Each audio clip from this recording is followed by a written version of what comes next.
Hello there.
Christian, what's up, my man?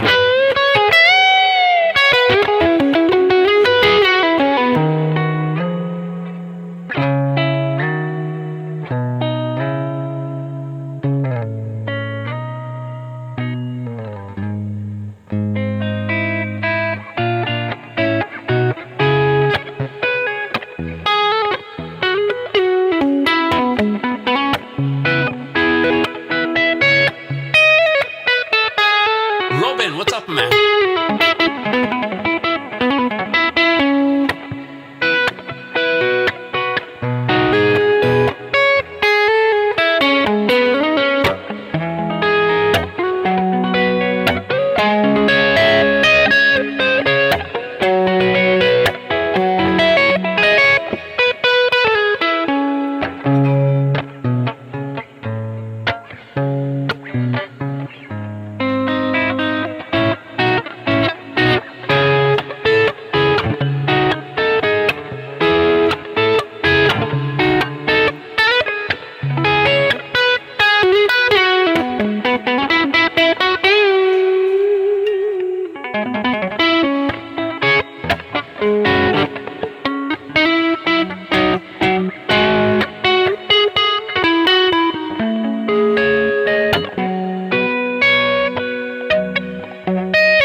So if you guys want to join in, I'm in the key of E major, which means you can play your pentatonic box here on the 9th.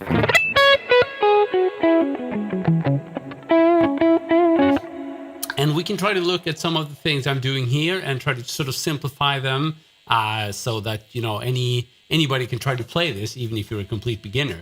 And we have someone typing in Slavic alphabet, which I don't know. I'm sorry about that. I haven't learned it yet, and I feel really bad each time I say it. Someday I'm gonna learn to read the Slavic alphabet.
question there by Cyandip. What's my favorite scale? And thank you so much, Sardar. So my favorite scale will definitely be the scale I'm playing now, which is the pentatonic scale, with a bit of maybe some minor notes added. But basically, it's this scale. So if you're in the key of E major pentatonic, we're going to play here on the 12th fret, and then 9, and then on the next string, the same thing, 12, 9, and then 11, 9, 11, 9, 11, 9, and 12, 9. So that's it. If you haven't heard this scale before, check it out. It's really cool. And some of you might be aware of the minor pentatonic scale, and it's pretty much the same shape, or it's the exact same shape. But this time around, we're playing it here on the 9th fret, and we're hearing that low E note as our bass note. Now this makes this particular shape sound major. Some describe it as sounding happy.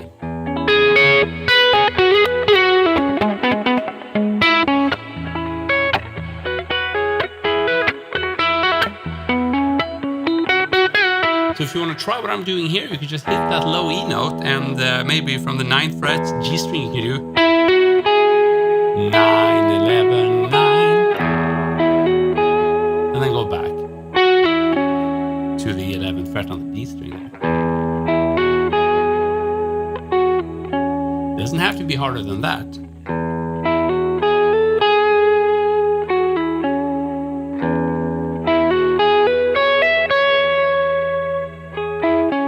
Right? So there's a lot of cool stuff you can do just with that single box. And then, of course, when you learn to play that, those 5 notes that are the pentatonic scale, when you learn to play those all over the fretboard, you get more options to move things around.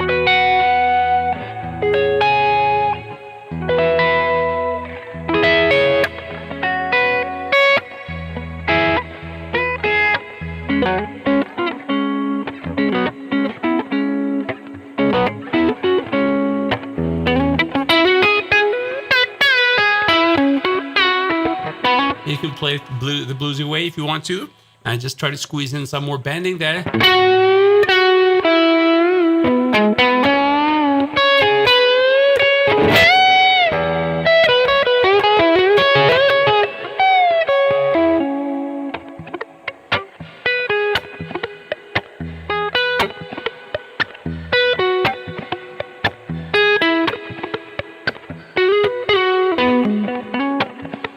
Add some percussive elements to it, and it might sound something like that.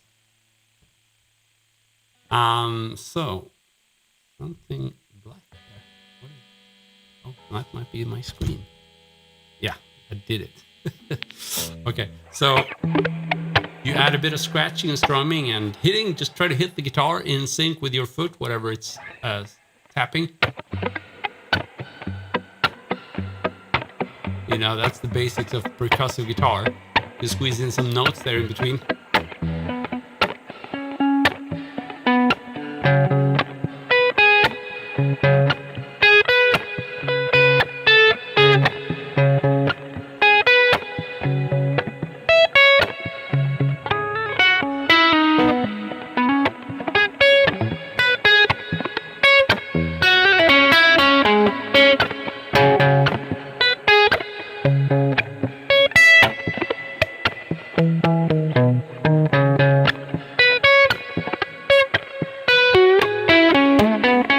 So in there, I just hit those. That's kind of my bass note, and you can do it with your thumb, especially if you have like a bit of thinner neck than I have now. Or you can just use your index finger there and try to play some melody notes on top from the exact same scale I showed you.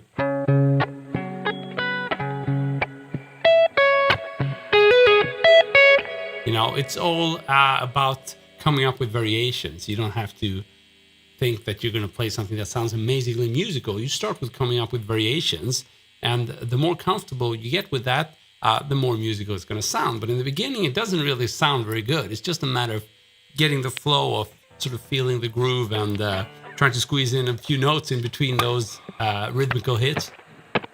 Guys, what's up? Okay, so we have some cool questions there. Please explain Subdivisions feel. Do you mean like note subdivisions where you like triplets and eighth notes? Is that it?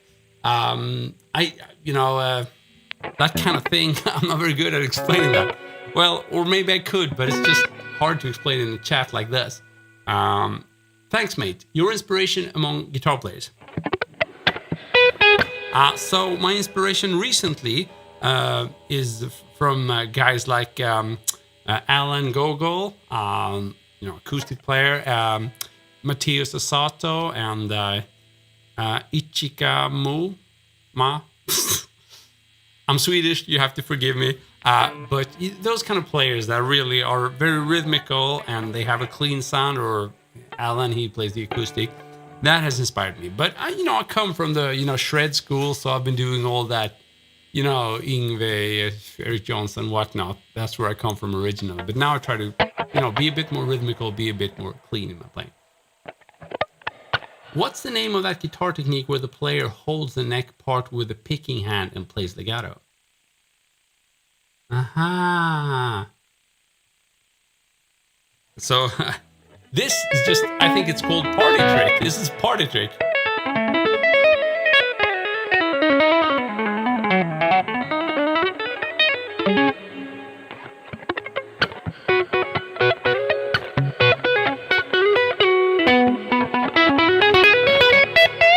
Exactly. Ichika is a Japanese guitarist.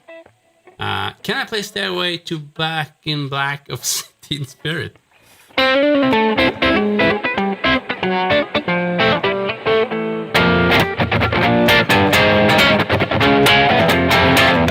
Back in Black. Oh.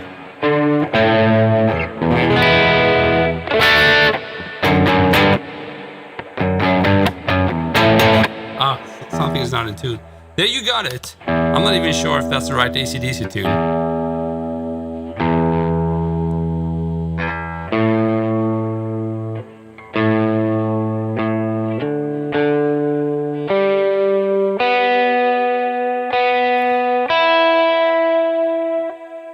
I suck at AC/DC.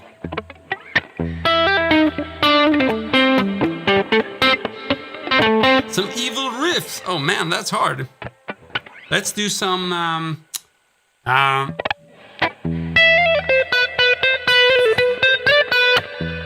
let's do some Phrygian dominance. See how that sounds.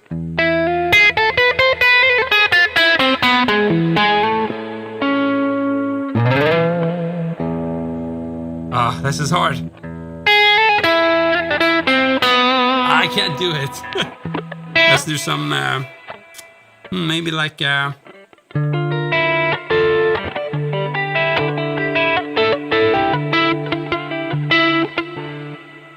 couldn't do that either, man. At least Go Power Rangers is happy with my performance. Some evil riffs.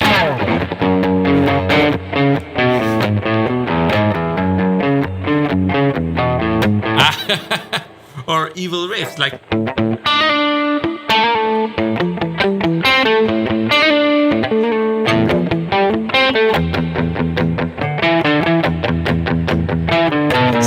the city.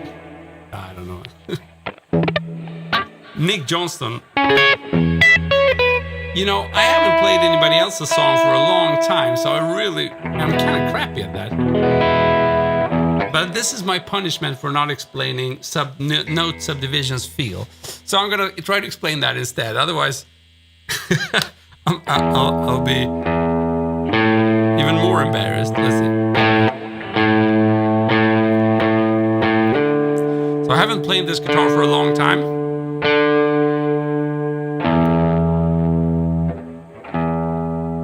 And it seems the strings aren't too happy about that. Come on now. And I guess this guitar is never really in tune because it's a Les Paul, so I should probably tune it a little bit differently, but I'm too crappy for that. Okay, so note subdivisions. 1, 2, 1, 2, 1, 2, 1, 2, 1, 2. Those are eighth notes, right? 1, 2, 1, 2, 1, 2. So this is our pulse. Pam, pam, pam, pam, pam, pam, pam, pam, pam, pam, pam, pam, pam. So.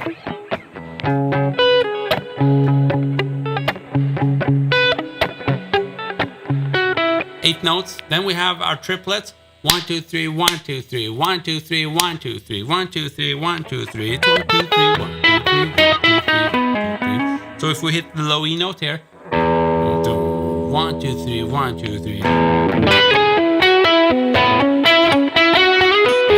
So that's a bit bluesy, you know, and you should practice that slowly to start off with. So like 1, 2, 3, 1, 2, 3, 1, 2, 3, 1, 2, 3, 1, 2, 3, 1, 2, 3, 1, 2, 3, 1, 2, 3. I'm going to show you a cool triplet lick here. You can do in the key of E major. So if you hit that low E note, and then you can bend that 11th fret G string. So you have 3 notes there. 1, 2, 3. Okay. 11, 9, 9. And then we're going to play these 3 notes. So it's like 12, 9, 9. So actually just the first note changing there. The other ones are the same. So it's like... So, bum, bum, 1, 2, 3, 1, 2, 3, 1, 2, 3, 1, 2, 3. And once you have that down, you can start changing that very first note around. So it's like 1, 2, 3, 1, 2, 3, 1, 2, 3, 1, 2, 3, 1, 2, 3, 1, 2, 3. It's a cool triplet exercise. It's a bit more musical. I'm not a big fan of explaining stuff without music, you know, just 1, 2, 3, 1, 2, 3. It just bores the hell out of me. But this gets more interesting. So 1, 2, 3, 1, 2, 3, 1, 2, 3, 1, 2, 3, 1, 2,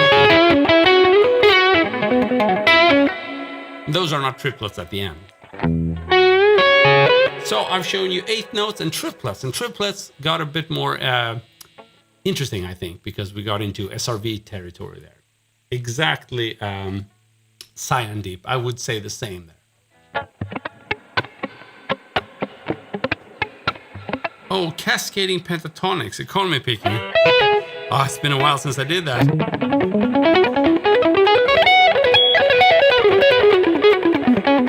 Something like that, maybe. Ah!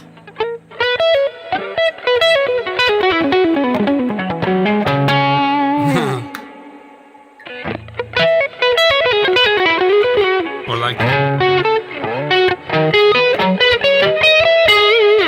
So I'm crappy at that, but basically the Eric Johnson style is where you... That would be a typical Eric Johnson lick, and it has some very trademark stuff there. For one, it's like a 5-note lick, so it's a quintuplet lick. 1, 2, 3, 4, 5. Already that sets it apart a little bit.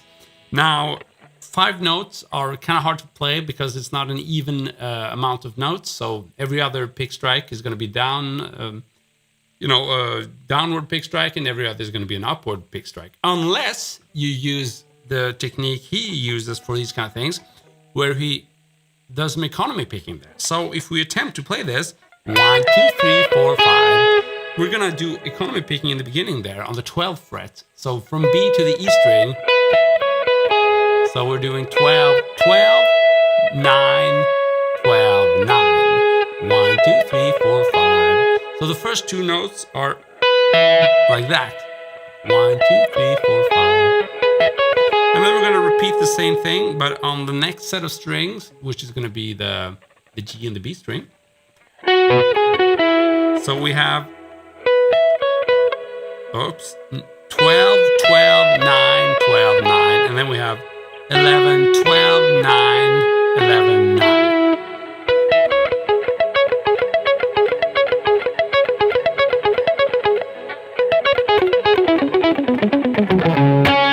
Something like that would be Eric Johnson style.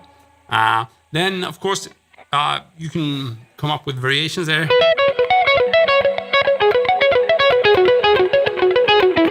So what I like to do is to combine that 5-note pattern with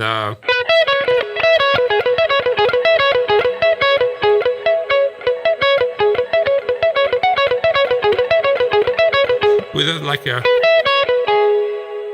or just forget what I said there. Oh, there we go. So I like to combine it with a 3-note pattern. So it's like 1, 2, 3, like that. So you have your 1, 2, 3, 4, 5. That's basically the trademark Eric Johnson pattern right there. But instead of just monotonously instead of repeating the same thing over and over and just go down. So 1, 2, 3, 4, 5, 1, 2, 3, 4, 5, 1, 2, 3, 4, 5, 1, 2, 3, 4, 5. So that can get boring, right? So we can combine it with a 3-note pattern. So just like that. So we have. So we do 1, 2, 3, and then we can do 1, 2, 3 with a bit of a stretch there. And we get an interesting variation. So we have 12, 12, 9, and we have 12, 14, 9. So, and now I think it gets interesting here because you can come up with your own kind of semi-improvised runs here if you combine those patterns. So.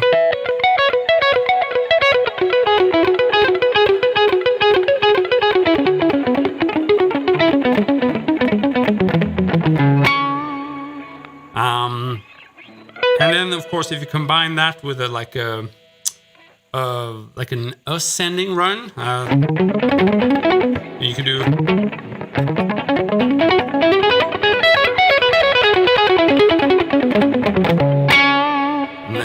And that's less challenging in terms of understanding the rhythm. So you can just do 1, 2, 3, 4, 5, 6, and it's all alternate picking, right? So 9, 12, 9, 11, 9, 11. That's the pattern. So you do, and then you repeat from the A string again. And when you arrive to the top there, you can throw in some of those.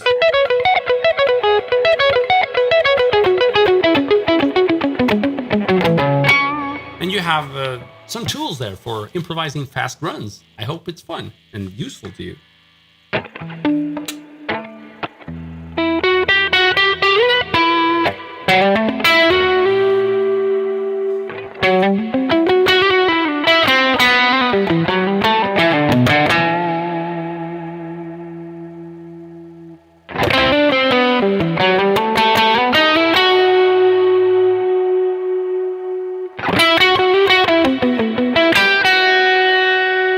I'm just adjusting my reverb a little bit here.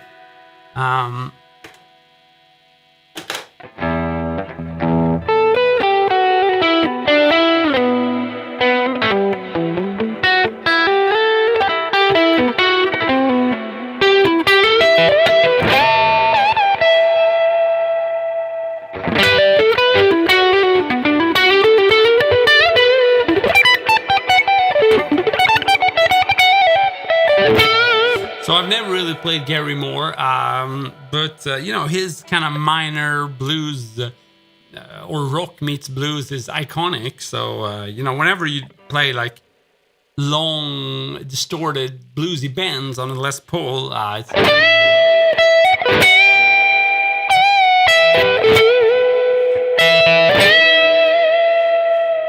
so just bending like that to me is very Gary Moore-ish, especially if you play those added minor notes to the pentatonic scale. So if we're in E the key of E minor, we have our trusty pentatonic box here. 15, 12, 15, 12, 14, 12, 14, 12, 14, 12, 15, 12. Just a second here.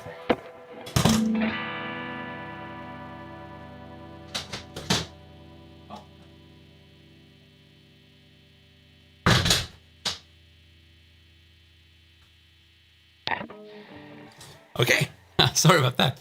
My wife delivering toilet paper. More than you needed to know, perhaps.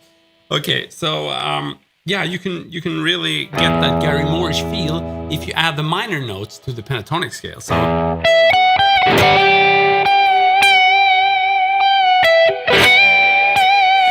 instead of playing that 12, 15 like that, we're gonna play 12, 14, and then we're gonna bend up a half step. So. To me, that's very Gary Moore-ish, though I'm sure many other people do it as well.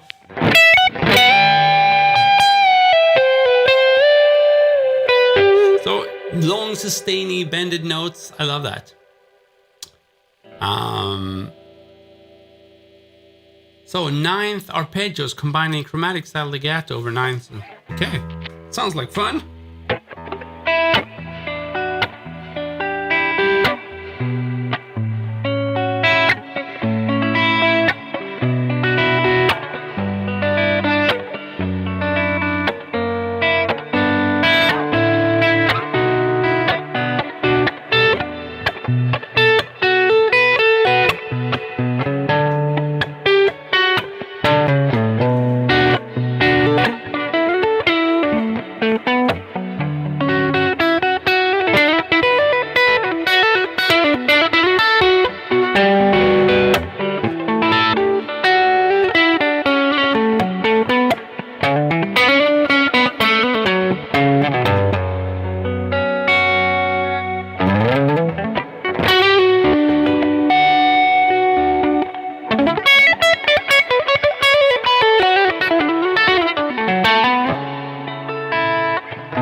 So a cool trick there, if you want to get some ninth chords going, is to choose a key where one of the open strings, the top strings, are actually the ninth note, which is like the second note in a scale. So what I like to play is the key of D major, because in the key of D major, the E note is going to be the ninth. Okay, so if you leave that note ringing, you're going to be playing variations of a ninth chord, whatever you do, right? So that's what I did here. I moved things around.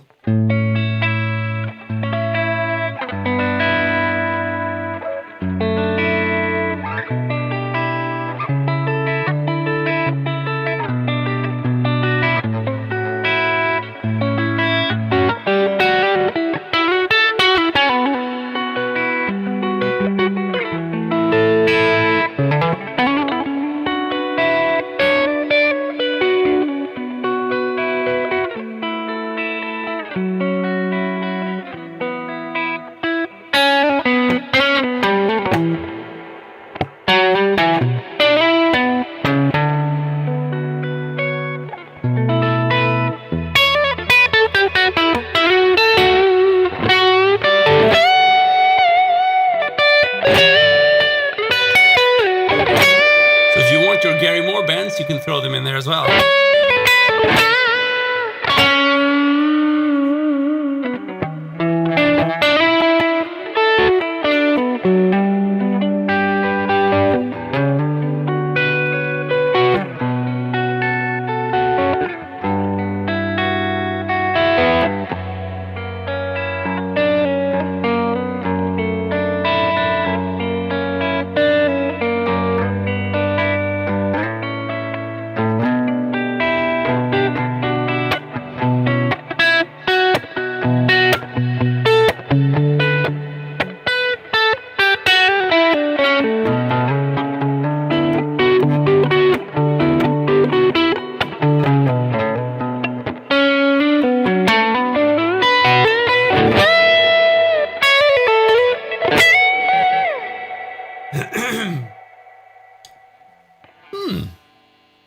So, Cyan Deep, I don't know any of those tracks. Sorry, I suck. I have to admit it. So if you want a good but cheap humbucker, or at least good, the ones I got in here are pretty cool. They are bare knuckle, and it's their boot camp series, which is like the cheap version, but they're still handmade and sound awesome. So I don't know if they still sell them, because I thought they were kind of too much good value for money. I bought like 3 different sets of them. But anyhow, I have the Boot Camp Old Guard, which is their low outputs. And I have both in single coils and humbucker. And I love it. I'm a big fan of low output pickups because I like dynamic sounds. If you're into metal, they work, but they're not your first choice, perhaps.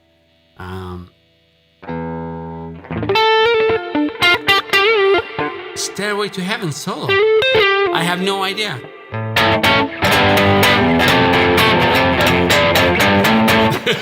Sorry, I don't know that.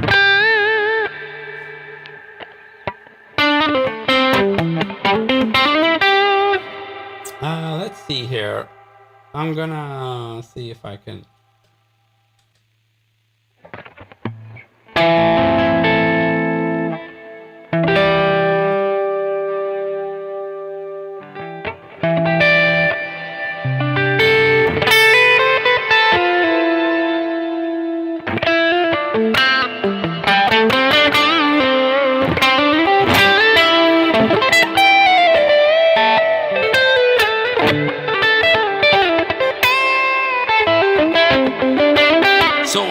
Blackmore.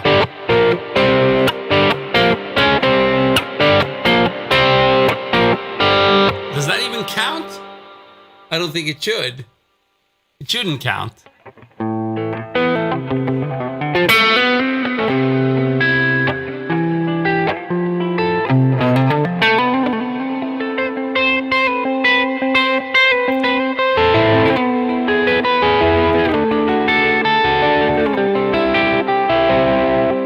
Okay, so cool question there by Raj Patil about when we use upstroke and downstrokes, and So I'd like to say you can't say anything general about the fourth or the fifth string. Sometimes for like some famous downstroke riff, downpicking riff, like Masters of Puppets, it's all downstrokes. And it's possible at that tempo, though it's pretty difficult, right? If you go faster, it becomes almost impossible. So sometimes, yeah, we do use upstrokes on the fifth and the fourth string. So I suck at this.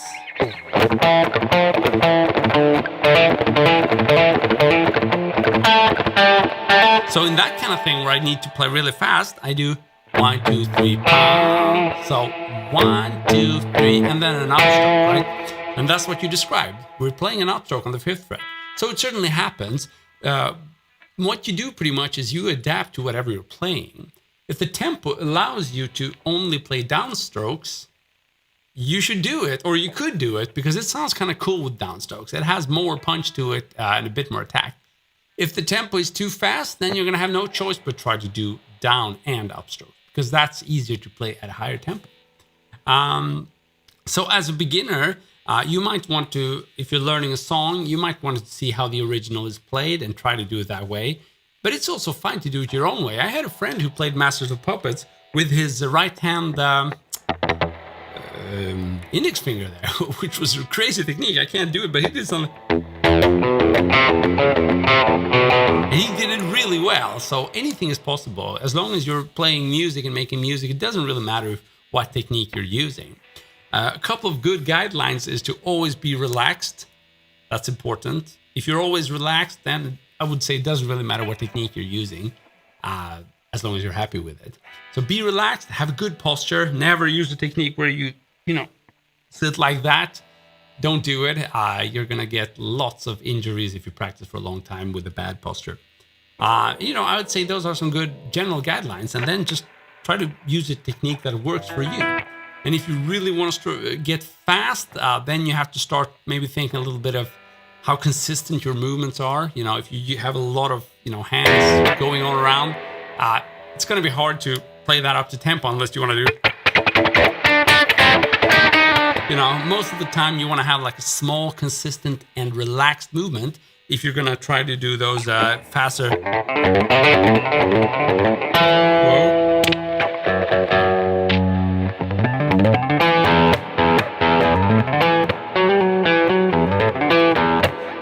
Like legato stuff, you have to work with.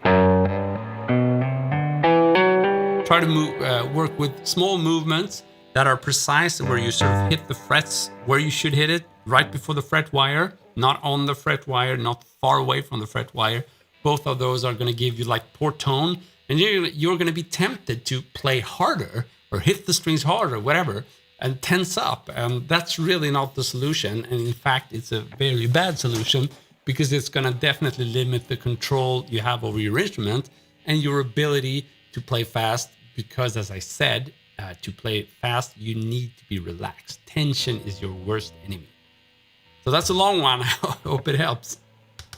Psych Lover, what's up, my man? Hello, Tone Chaser, CNA Productions. Chem, hello. What is inside picking and what is it using for? That's an interesting question, because inside and outside picking is kind of an old and outdated way of describing like a picking problem. And I think Mr. Troy Grady does a good job there explaining that it's not really that relevant anymore. Basically, inside picking is described as a picking movement where you are stuck, inside two strings. So, for example, if you want to practice inside picking, you could play on the D and the G string like this.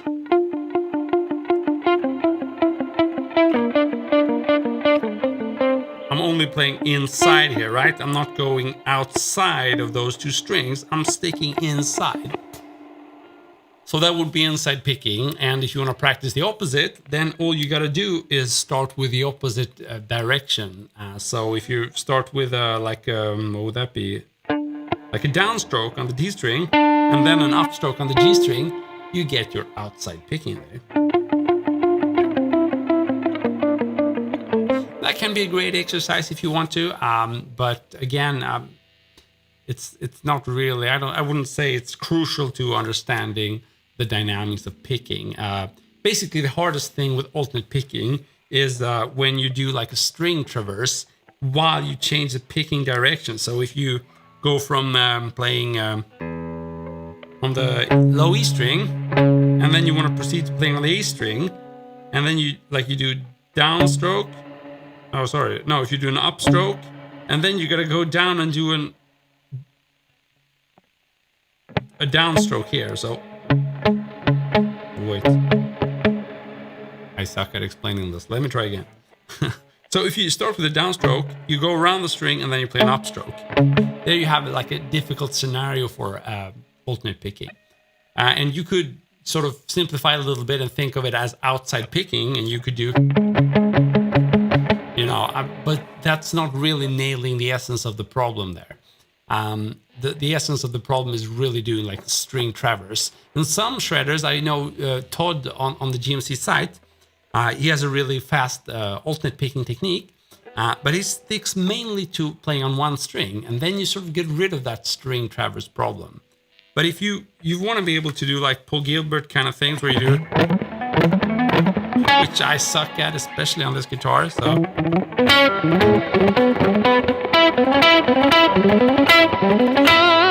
That kind of thing where you play strict alternate picking, then you're going to struggle with that going around the string. That's going to be the hardest thing. So if you want to stick to strict alternate picking, what you got to do is you got to move your arm, right? And you got to reposition the hand so that you can keep that alternate picking going even as you traverse between strings.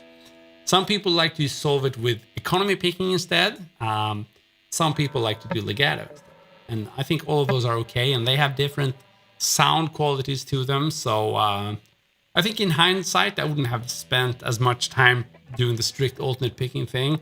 I think legato is maybe a nice way of getting past that. I think it's faster to learn, and it's more flexible. New subscriber, awesome.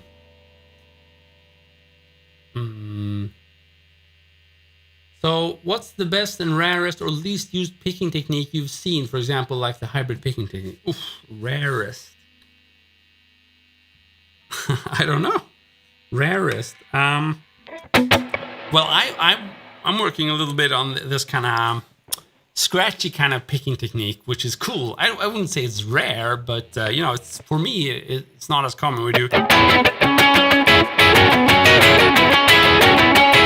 that kind of thing. I think is cool. It's more of a strumming thing, but you need to be in control of muting, so that obviously, if you're not in control of muting, it's going to sound like this, which is not as pleasant as.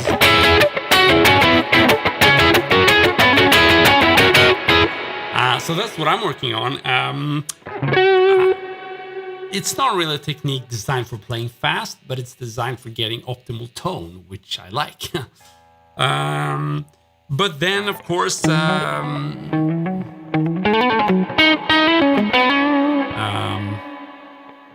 don't know, it's string skipping while alternate picking, that's kind of hard. Maybe not as common.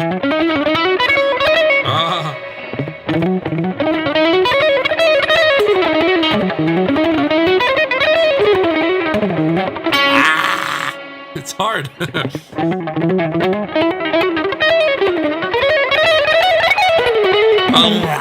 So don't do it. It's horrible, but it's hard. So basically, yeah, we're trying to do alternate picking, and then skip the B string and go down to the G string. That's the idea, where you sort of skip strings. It doesn't sound very good. It's just insanely difficult, and I would say avoid it if you can.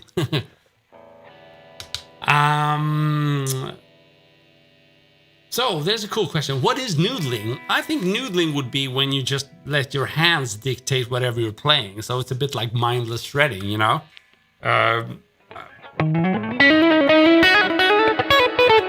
we're just maybe the kind of thing you can do while talking. So I can do this while talking, which probably means I'm not thinking about the musicality of what I'm doing. It's more of a, party trick or muscle memory thing, right? You can just keep going and think about what happened yesterday and whatever. So I would say that's noodling. Can you do a minor arpeggio with alternate picking, so up and down for each string without sweeping? That's hard. That's a cool technique, actually. So basically, something like in the key of.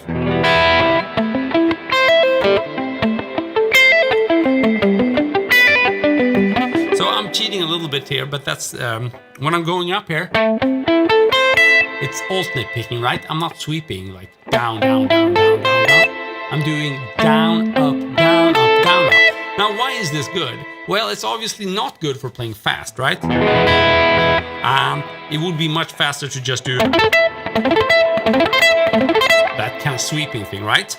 But it is good for getting a cool tone. And it is good for improvising, I would say, or just playing anything where you want to be a bit more control of attack and maybe having some pick dynamics there. So not all notes have the same level. So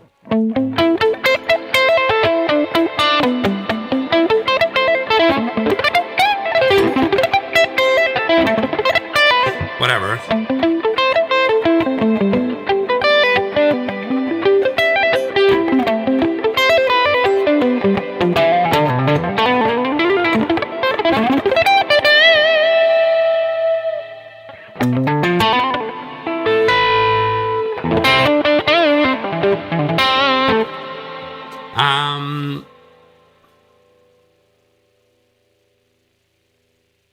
Cool, glad you like it, guys. You like my tone as well, awesome. I want to know why some guitars usually ditch their pinkies for shredding riffs and solos. They hardly ever use pinkies. Okay, so I don't have a really good, or I have a good explanation to that, but there's no really good reason to ditch the pinky because you're making it a little bit harder on yourself, harder for yourself. It's definitely possible to play amazing stuff without the pinky, but if you have a pinky, then why not use it? It's going to be one more important tool to help you achieve your musical goals. So the reason some people don't use it, I think, is because it's easy to start out with your strongest fingers. And then as soon as you start mastering something, it's easy to keep going on that road. So if you're doing like... And if that works with your fingers, and then one day you attempt to play, and it doesn't work as well with the pinky, a lot of people will think that, hey, I feel bad about doing that with the pinky because it sounds like shit, so I'm going to stick to what I know. And that's a way of reinforcing what you already know, and it's a way of basically getting stuck in a rut, because you do more of what you are able to do and you do less of what you can't do. And the difference between what you can't do and what you can do is going to get bigger and bigger, and it's going to get harder and harder for you to actually deal with the stuff that you need to learn in order to advance and to come to a new level of playing. Ooh, my words fail on me.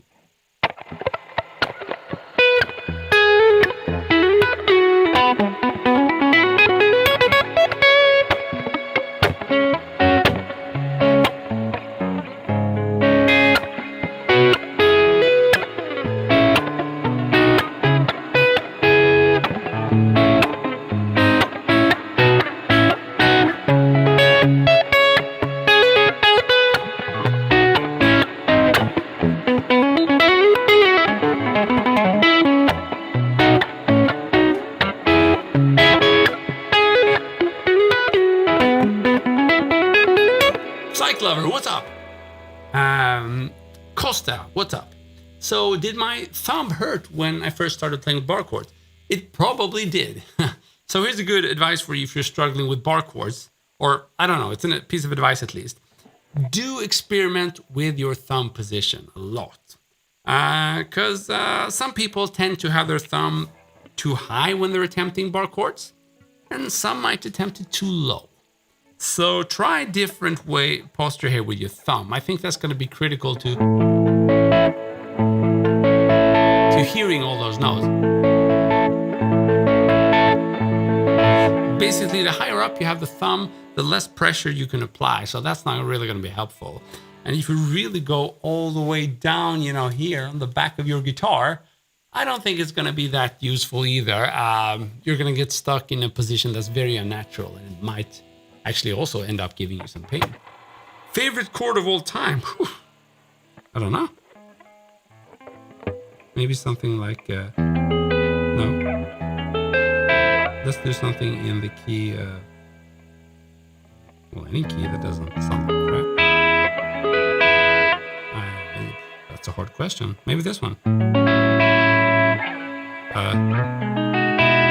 It's a nice one. You have like, I don't know what it's called. B something. With suspended fourth on top. Major third. Who cares? I'm just going to give you the notes. So here we go. 7th fret on with the little bad mother finger. And then you have the 6th fret there, D string, with your index finger. So obviously you skip the A string there. And then you have with your pinky on the 8th fret G string. And already here we have a nice sound because it's like a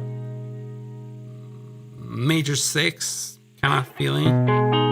And then we play the 7th fret with our ring finger. That's going to be the 5th note. The 5th interval. And then finally we play that open string, which is going to give us that suspended 4th sound.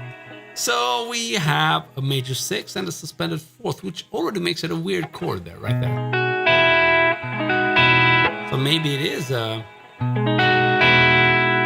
major add 6 suspended 4th chord. Who knows?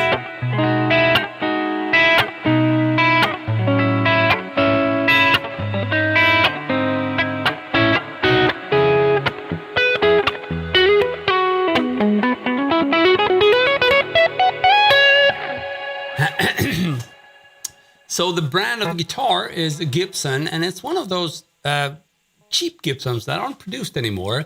If you can find them, I actually highly recommend them. They're, I think they're called like Les Paul Junior Studio.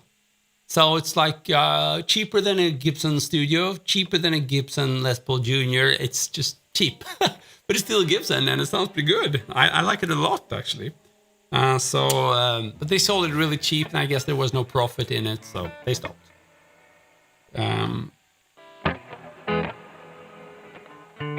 Cool, so playing electric without an amp, is there a way to hook it up to a PC and play with that? There is definitely. I'm not the right guy to answer that because I don't do that. But there are lots of great ways, and there are lots of free ways of doing that. I'm going to have to send you to Google for that one, but definitely possible. And nowadays, most computers, I think, can handle that. Although getting like a cheap audio interface is recommended. You can find one for like, I think a decent one for like $50, so it doesn't have to be expensive. But and if you have like a audio card for gaming, that might actually work, but not recommended.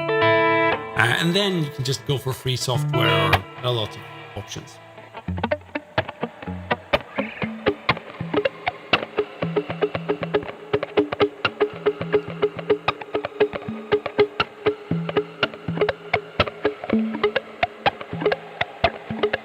Oh, so B flat with open high E string. Let's try that.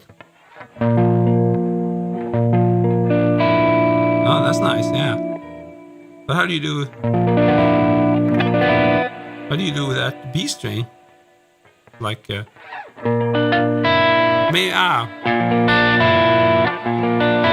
So what you get there is actually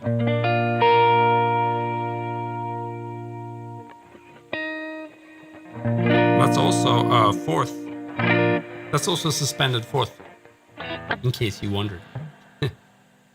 Okay. Do you play exotic scales? Well, sometimes I do.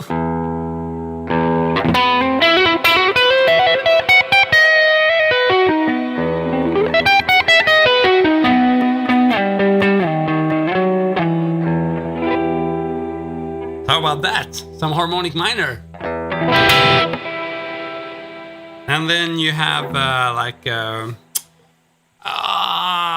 what's the name of that? No, yeah. Phrygian dominant, how about that? Oh.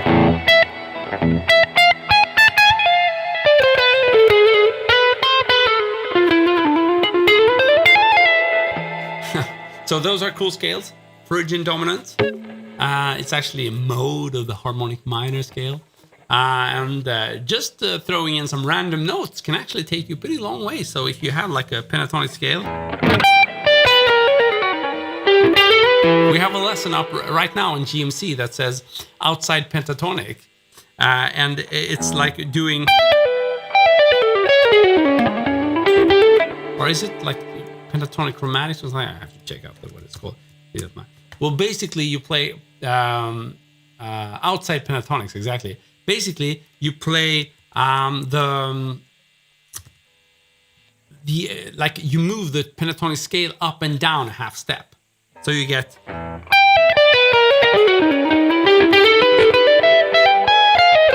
So that's a good way if you want to play really exotic sounds. It's a bit hard to make it sound musical, though. You have to work on that.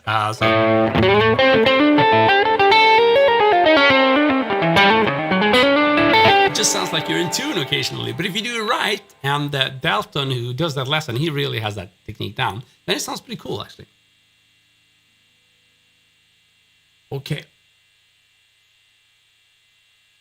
Someone said that metal comes from the blues. Yeah, I got you playing your guitar, awesome. Well, I'd say the blues is definitely the basics of like the early metal. It was kind of obvious with Tony Iommi and Black Sabbath.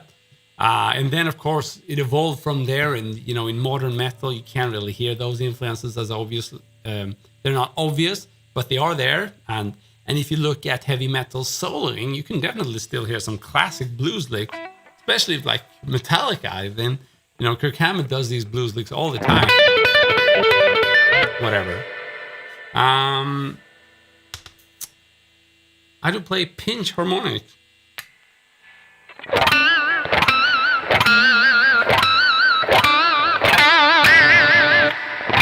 See if I can zoom in for this one. Okay, so here is my pick, right? Okay, so the point is, or the point should be hidden. The point of the pick should be hidden. That's the point. So you're gonna try to wanna, right after you hit the string, the thumb should be so close to that point of the pick so that it is muting the pick, okay, the string. So you're basically, while you're hitting the string, you're also muting it. That's the basic idea. Now there are some complications to this. First of all, it's critical where you fret the note here. So you gotta experiment. You can start with the G string 7th fret. That's a good place to start. And try to find it. You know, it sounds different. See if you can find that note. Now, when you found it, that's not enough. You gotta do something more with that note. You have to grab it and you have to shake it. So that's what a lot of people miss. They find the actual harmonic, but then they fail to do anything with it, right? So once you found it, you got to give it a bit of a shake there. Otherwise, people aren't going to hear there's a horse in the room. And of course, it gets much more obvious if you have like a setup with distortion and heavy metal and all that good stuff. But still, as you can hear, it somewhat works even like on a fairly clean sound. I'm very happy I got you playing your guitar. Cool. So Gabriel is giving us some good advice there on how you can use like the computer to get your amp sound going. Any advice for leaving safe licks when in public? I mean, I fear stepping out of the comfort zone and failing to make the guitar talk. And I think we had a similar question someone asked about get out of automation. I think you're bordering the same kind of question there.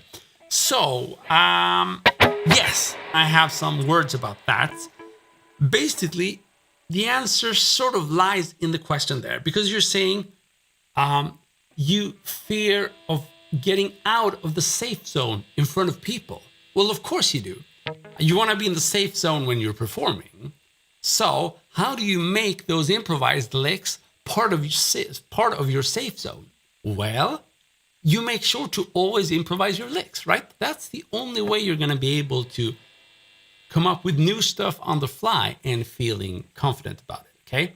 And the reason, this is one of my favorite topics, and the reason being that I've switched my usual practicing for just improvising like the last couple of, I would say 5 or 6 years.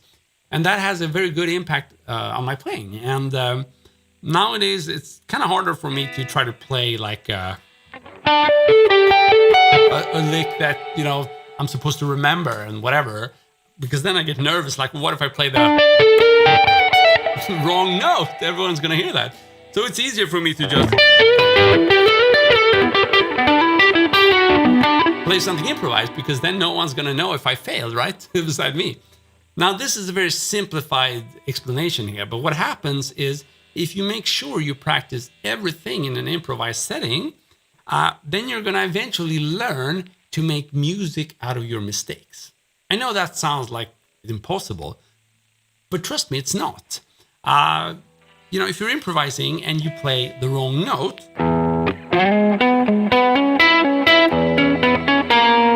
that could be considered a bad note, right? But still okay, right? Let's find another one that sounds really crappy. Not good either, right?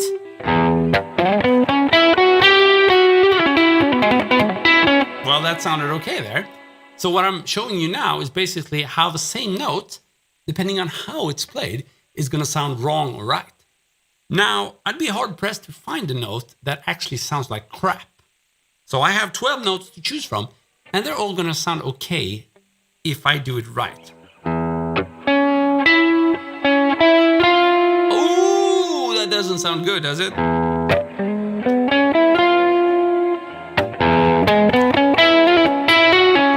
Well, then it sounded good. So I can do that with all 12 notes, and they're all going to sound okay. And that's because I've been practicing doing those mistakes over and over again and make them sound musical. Now, some might argue, well, okay, that's, but what if you miss the actual string and you just make noise, right? So if you do, that's harder, but it's definitely, Okay, let's try this.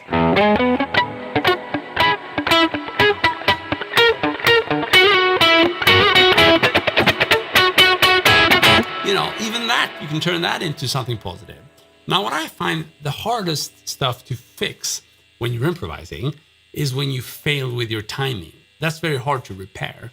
So that's what I'm working on still. I have problems with that. Whenever I fail with my timing, I just fail. I fall on the floor miserably. But all the other stuff can actually be practiced.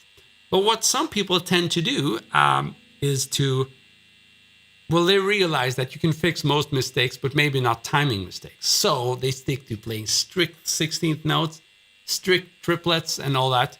And boy, it sounds predictable. It just sounds like a computer. So I still think it's worth it to fail once in a while in order to not be as predictable. My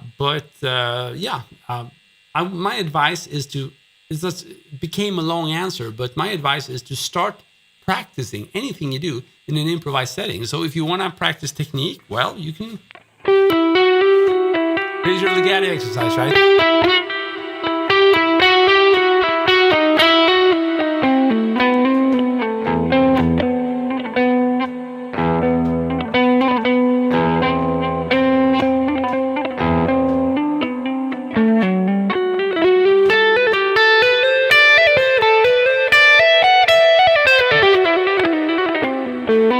Now I'm playing it really fast, but when you start out, you can definitely do this. You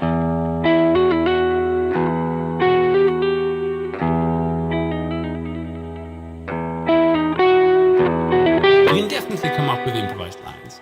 Now, it's not wrong to sit with the metronome a little bit in the beginning, just make sure you're playing things evenly and hitting the right notes and all that. That's fine.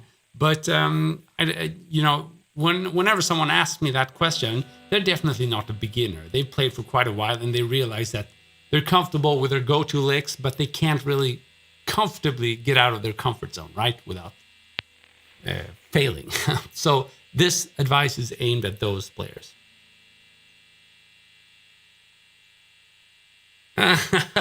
Metal fan, that's true. And Lars wouldn't be happy about failing with the rhythm there, and I guess he does it, and we all do it. It's not a mistake, it's a Radiohead song.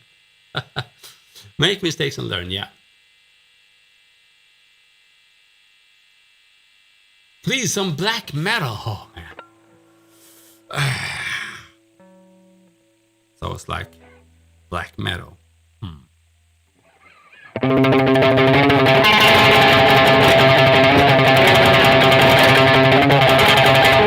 Sorry, I just feels like I'm making a fool out of the genre, but I suck at it. That's the maybe like.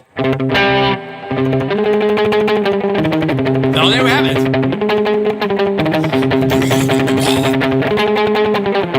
Sorry, I can't grow.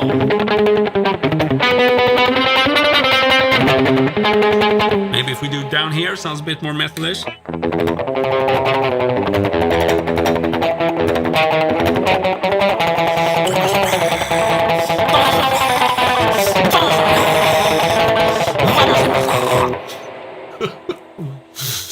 I hope you can forgive me for this. I got the question, I have to try.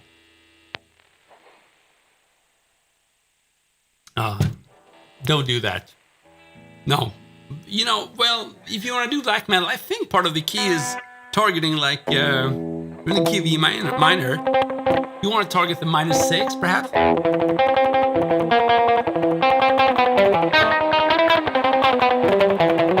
Yeah, so it's like in the key of E minor, you would do like, here's E. You would aim to, have that as your bass and then play like those 3 first notes and then maybe stretch all the way up to here, the 10th fret, these two.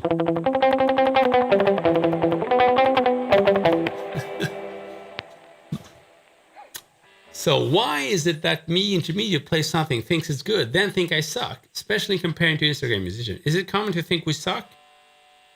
Yes, we all think we suck, including the guy on Instagram who you think is amazing. That's how we progress. If that guy you thought was amazing, or is amazing, if he thought he rocked when he had played for 3 years, he wouldn't have continued the struggle, right? So I'd put it this way. If you do think you're great, then you have serious issues, right? We all think we suck, and that's part of the reason we try to get better, I would say. Now, you have to be a bit gentle with yourself as well, because, just because when you listen back to yourself playing, if you think it doesn't sound like that Instagram dude, it can still be good, And that Instagram dude hasn't always sounded that amazing either, or dudette, whatever.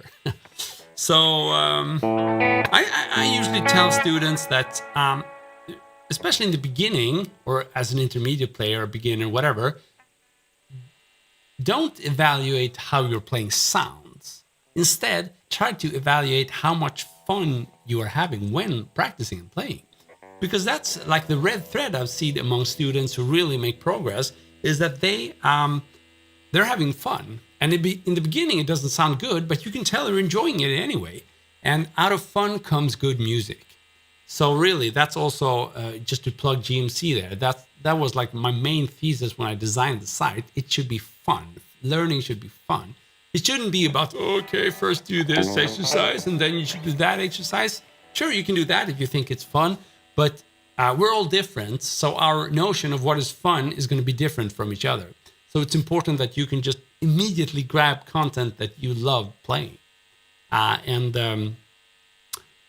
don't know how I got into this explanation, but what I wanted to say is, as long as you're having fun playing, then don't worry. Good things are going to come from that. Just tremolo pick random minor chords that don't belong to a key together, and there you go. You got black metal. Okay, let's try that.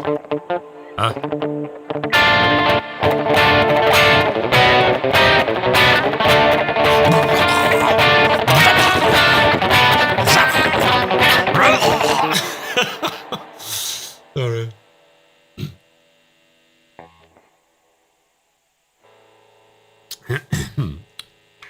So we have to play something else just because I did that.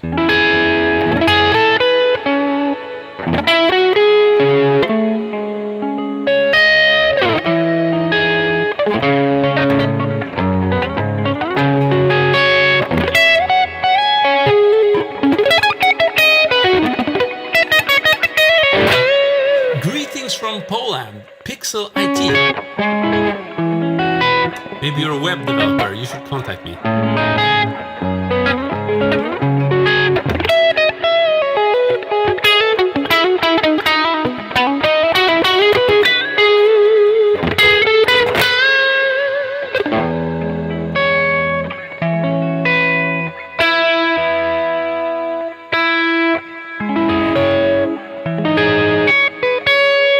Well, I also suck at tuning guitars.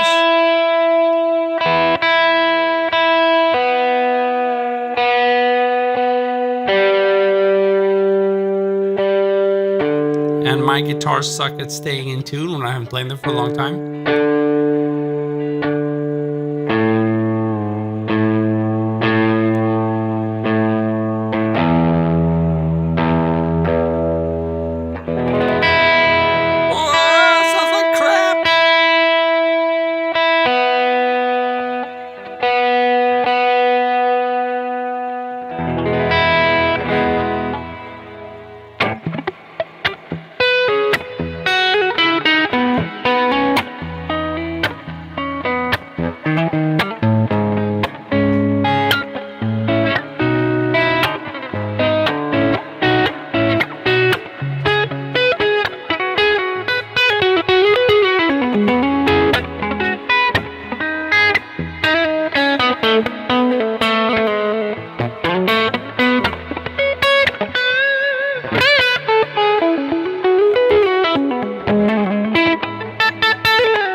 The Batman hat, I don't know. I bought them on sale and I haven't seen them since then. That was like 7 years ago when one could actually walk in the stores without getting COVID. So I don't do it anymore. But you can probably order them online. Cool, Cyan Dip. Thank you, man.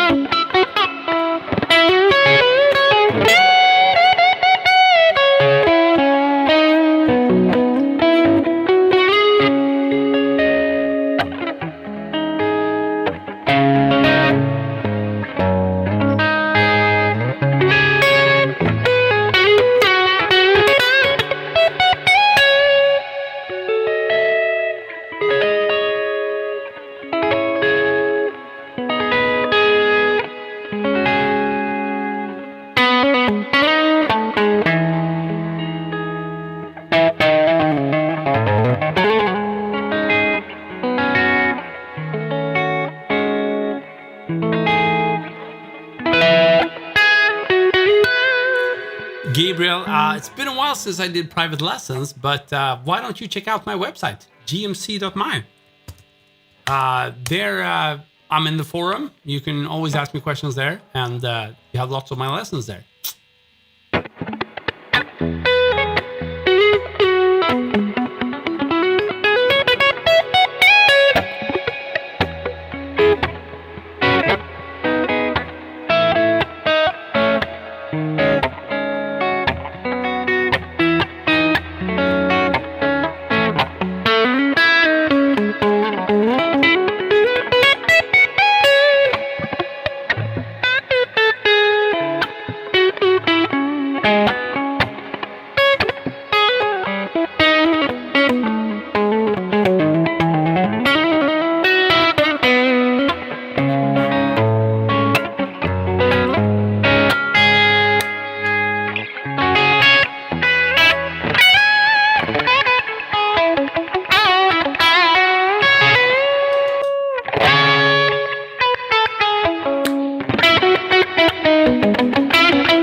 That's a fun one. You can type in some random numbers and I can try to play them and see what happens.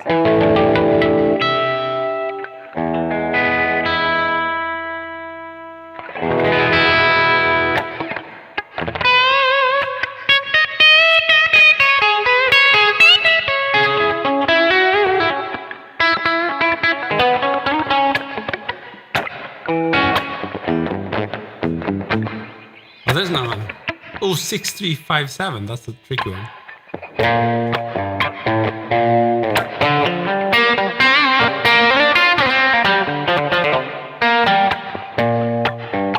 Oh, it's no. That's even harder. Let's try it again. There's your 6-3, right?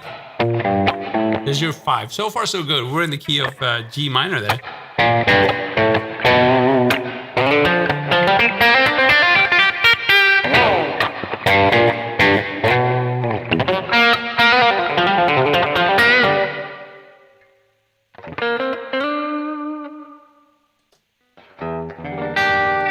Whoa! Just get worse every time I play. I have to fix this guitar. It doesn't handle bending very well, so I need to look at this one. Yeah, let's just grab another guitar there.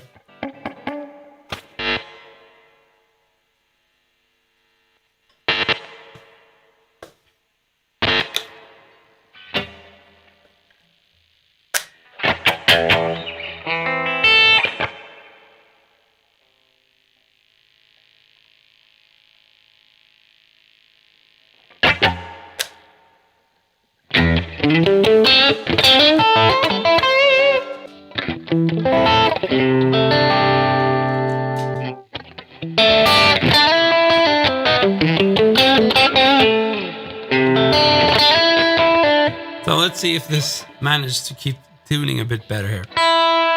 Of course, it's called Les Paul Jam, so I'm gonna get haters now, I think. We'll see what happens. It'd be interesting to see if some people come in here and say, ah, where's the Les Paul? We had tuning problems, okay?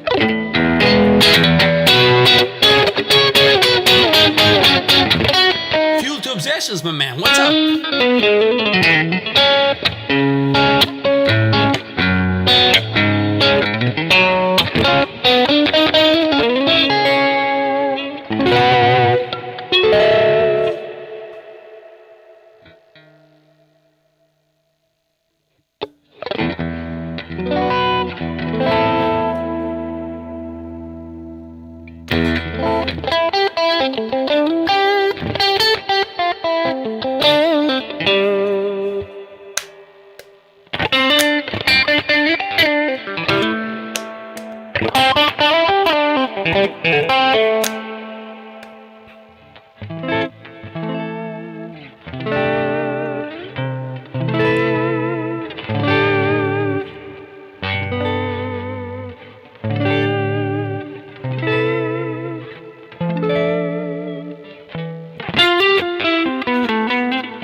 So this guitar is kind of nice because it has a really nice tremolo, which kind of messes up the sound. It's this 2-point tremolo thing. So I'd say typically a 6-point tremolo sounds better, but you can't do this. This is nice.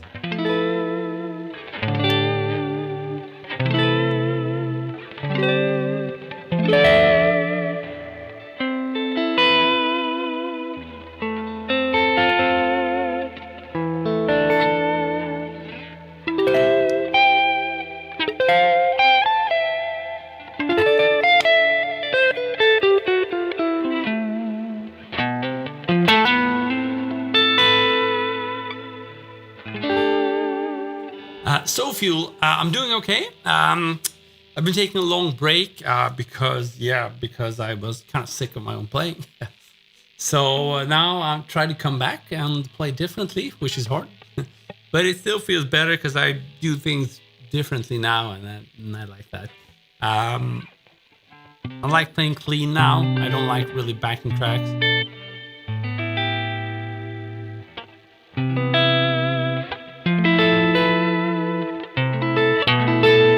So I hope you've been doing good, that you survived this crisis that we're all going through.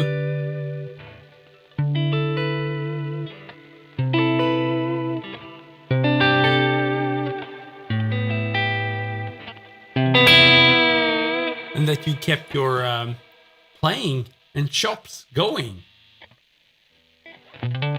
You're doing pretty well. Good to hear, man.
In just a second, I'll be back with some sugar to get my brain going again.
So maybe you can hear the change in dynamics there. That's really key to my setup now. I don't like to have a lot of, compression, distortion, and I like to keep it analog and as little effects as possible. So the effects I'm using now are just the guitar straight into the MXR 10-band EQ and full tone OCD and then Strymon Big Sky. No amp, only 3 pedals. One of them is an EQ, the other one is an overdrive pedal, and that's pretty much what does the kind of amp-esque type of sound. And then I have a reverb pedal, Strymon Big Sky, which also does the speaker simulation. So that's how I get away without any amp. And then that goes straight into the computer, and it's pretty much what you're hearing.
So I don't use any wah-wah. I haven't done that for a long time. I do like it a lot. I don't know why I don't use it. Just get that pedal out and move your foot up and start.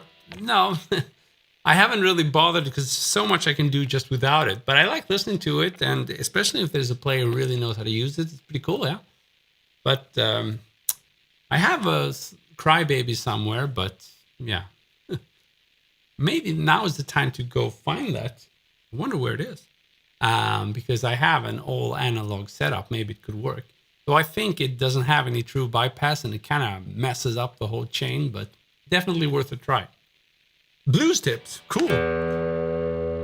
Mix tips is looking for blues tips. What a coincidence. No pun intended.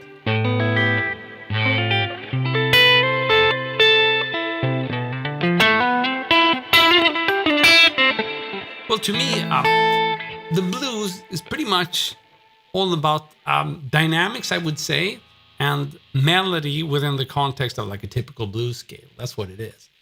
So if you play like a pentatonic scale and you play melodically and you use a lot of, dynamics and bending, then you have like a blues solo, right?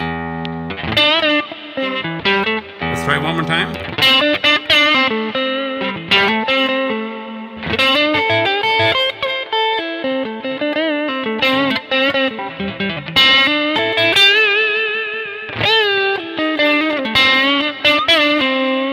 And then, of course, you can use some blues cliches like the one we covered here. But the basic foundation is really just...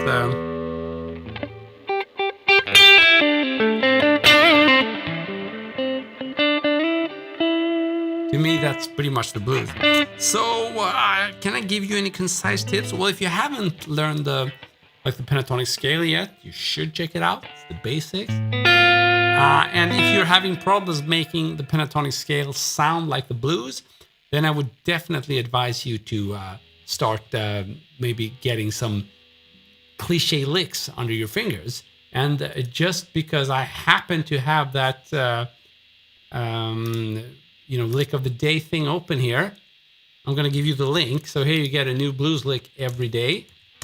You should definitely check that out. Today's lick is... definitely a cliche, so you should check that one out.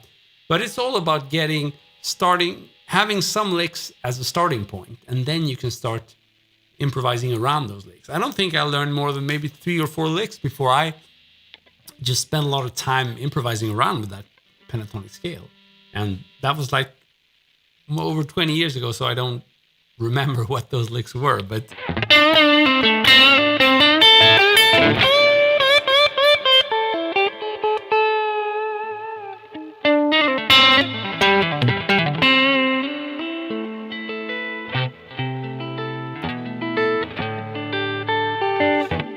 So one thing you also got to ask yourself, do you enjoy listening to the blues?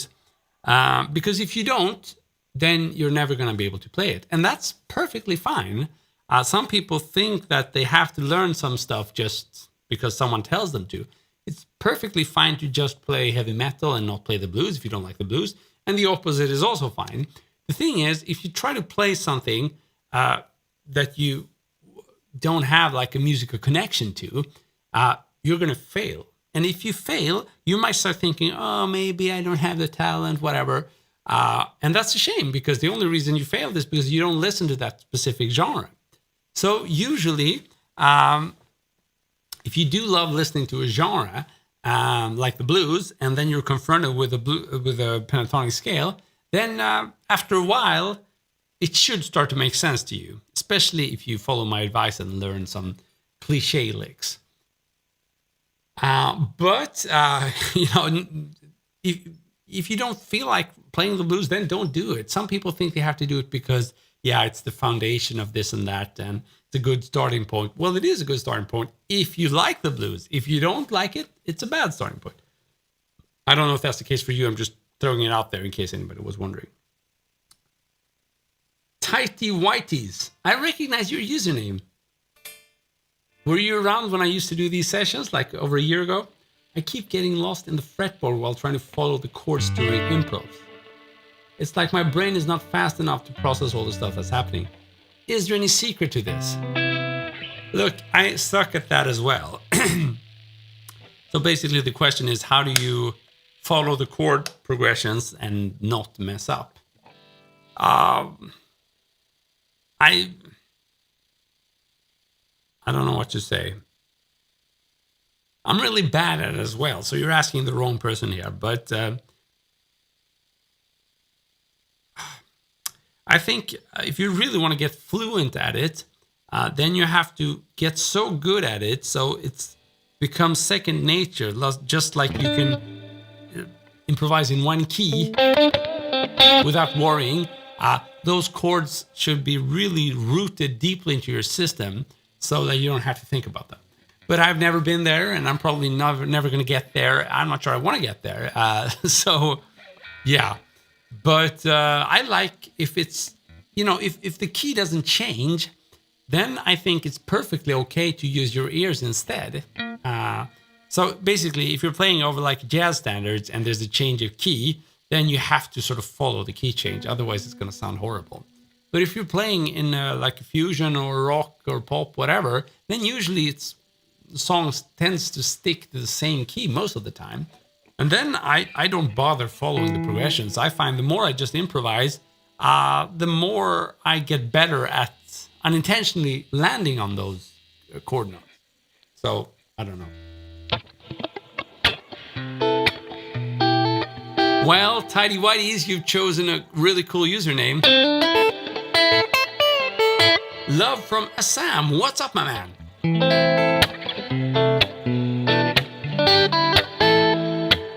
I think Axum Harley sounds kind of... I wonder if you also were around back in the days. I'm not sure. Not quite as sure.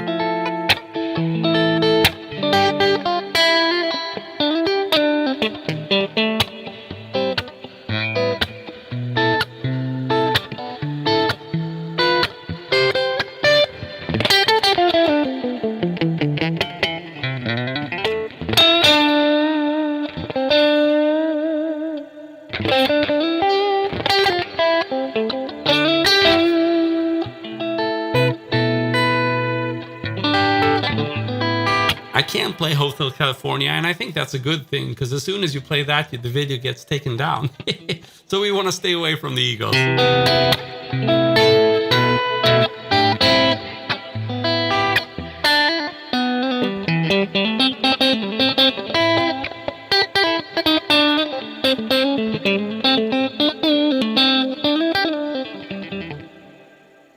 Well, metal fan, I wouldn't agree with you about the jazz thing there. It might still sound like jazz to someone that doesn't listen to jazz, but if you don't, if you just play totally out and don't nail the strong notes, the outside notes are, you're not going to get that like tension and release kind of feeling. So to me, jazz is really about controlling those bad notes. If you're not in control, it's going to just sound like crap.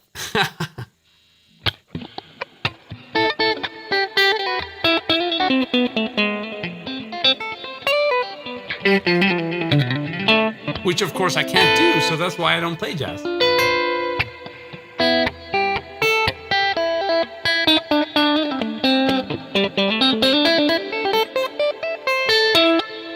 Tender Surrender. That's a nice song. Do, do, do, do, do, do, do. Well, I can't play it, but it's a good song.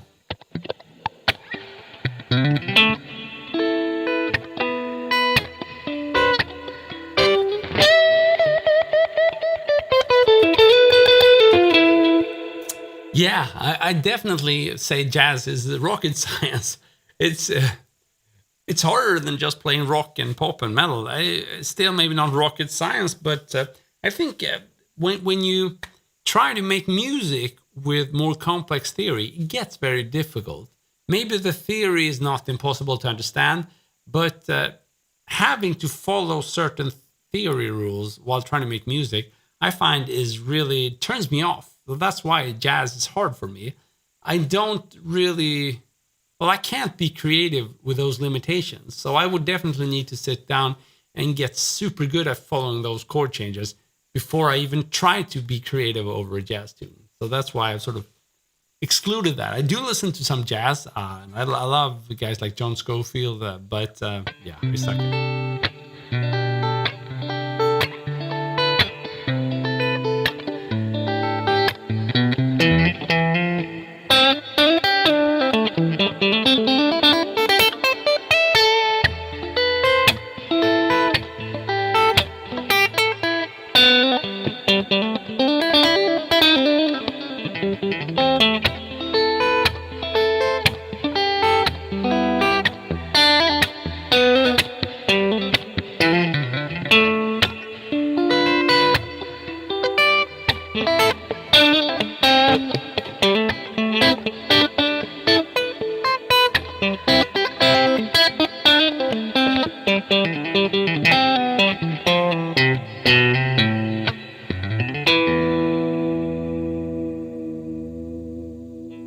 The blues, Delphi.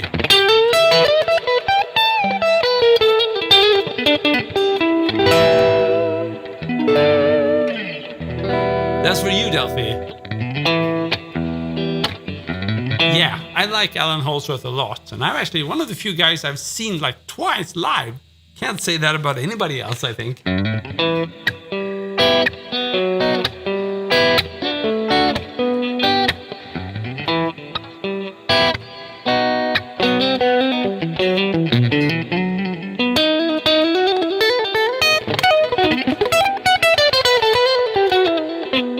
Glad you like it, Delphi.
Cool, guys. So this has been an amazing session. I feel I got to stop now because my brain is reaching the level where it's slowing down. So I'm just going to thank you for being around, and I'm going to thank you for all the cool questions you asked and all the cool discussions. I really love the fact that we're so spontaneous in these live streams. That's really what I'm going for, both in my playing and in real life when speaking to you guys. It's fun to not know where the conversation is going to go. And we sure covered some cool grounds here, I think. So I hope I'm going to see you both here soon again and at the GMC website and maybe also on the Facebook page and whatnot. I'm all over the place. You're going to find me there. And yeah, thank you so much. Have a good one. Cheers.